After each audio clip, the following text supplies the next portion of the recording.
Venezuela imeingia katika kipindi kigumu cha kisiasa baada ya operesheni ya Januari 3 ambapo Rais Nicolas Maduro na mkewe Celia Flores kukamatwa na Marekani.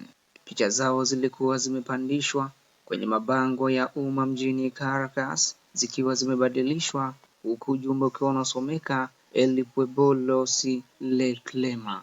Ni lugha ya Kihispania inayomaanisha watu wangu warudishwe nyumbani. Kwa sasa Delcy Rodriguez, makamu wa rais na mfuasi wa karibu wa Chavismo, amechukua jukumu la kuongoza taifa akijaribu kudumisha uwiano kati ya shinikizo kutoka Washington na kuimarisha ushawishi wa serikali yake ndani ya nchi. Rodriguez ametoa wito wa kuachiwa huru kwa Maduro na Flores, lakini hakuna hatua yoyote iliyoweza kuchukuliwa. Maduro na mkewe wako kizuizini huko New York wakisubiri kufikishwa mahakamani kwa mashtaka yanayohusiana na ulanguzi wa dawa za kulevya, madai ambayo wanayakanusha. Katika hali hii, Venezuela imejikuta kwenye njia panda ya kisiasa huku Rodriguez akijaribu kudumisha mshikamano wa wafuasi wake na wakati huo kushughulikia shinikizo la Marekani.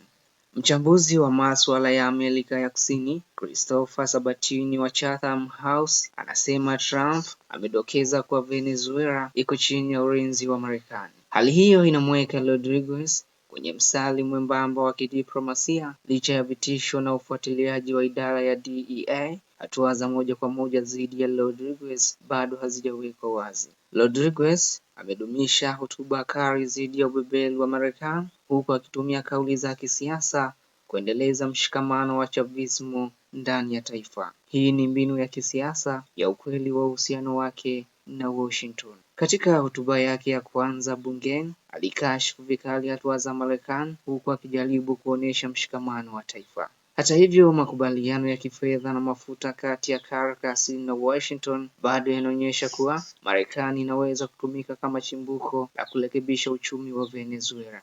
Trump alitangaza kuidhinisha mapipa milioni 50 ya mafuta, jambo linalopelekea matumaini kwa wananchi wa kawaida, huku Rodriguez akipata nafasi ya kudhibiti hali za kiuchumi. Ndani ya Caracas nchini Venezuela yenye idadi ya watu zaidi ya milioni 3 imejaa mabango yanayomtaka Maduro arudishwe nyumbani. Rodriguez ameteua wataalamu wa kiufundi kuongoza wizara na kuanzisha sera mpya, akijaribu kudumisha usawa wa ndani huku akihimiza masharti ya mabadiliko ya kiuchumi. Upinzani unasema hatua za Rodriguez za kurekebisha hali za kisiasa na kuachilia baadhi ya wafungwa wa kisiasa zimefanywa tu chini ya shinikizo la Marekani, huku raia wengi wakiendelea kuishi katika hali ngumu.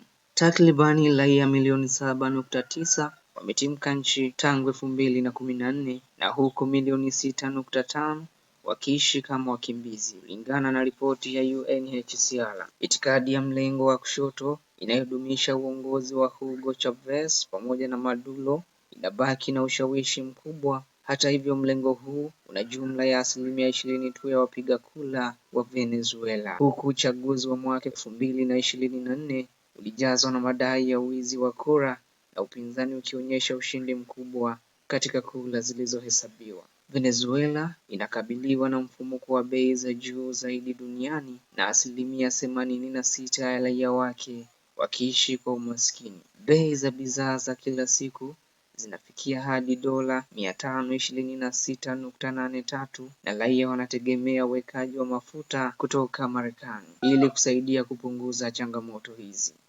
Mchambuzi wa masuala ya kisiasa Phil Ganson kutoka International Crisis Group anasema Rodriguez lazima aendelee na hotuba kali dhidi ya Marekani kama mbinu ya kudumisha mshikamano ndani ya Chavismo. Hata hivyo, kwa kweli uhusiano wake na Washington ni wa heshima na makubaliano ya kifedha. Rodriguez sasa anashikilia urais wa muda wa mpito huku jeshi la taifa na wanamgambo wa uraia Collectivos na baadhi ya viongozi wa kisiasa wakiwa na nguvu kubwa. Uwezo wa kufanya mabadiliko unaungwa mkono na baadhi ya viongozi wa Marekani ikiwemo Rais Donald Trump na mapambano ya upinzani wa ndani na shinikizo la kimataifa. Hali ya kisiasa nchini Venezuela inaendelea kubaki hali tete, huku Rodriguez akiendelea kujaribu kuimarisha uchumi, kudumisha mshikamano wa kisiasa na kushughulikia shinikizo la Marekani. Matokeo ya hatua zake yataleta mwanga mpya kwa taifa linalopitia mabadiliko makubwa, huku wananchi wakisubiri kuona iwapo Maduro na Florence watarudishwa nyumbani na jinsi uchaguzi utakavyofanyika. Kwa habari za ndani na nje, endelea kuwa nasi kupitia Koplo Media, vilevile subscribe ili usikose taarifa yoyote mpya. Koplo Media, tunahakiki ukweli kabla ya kukujulisha.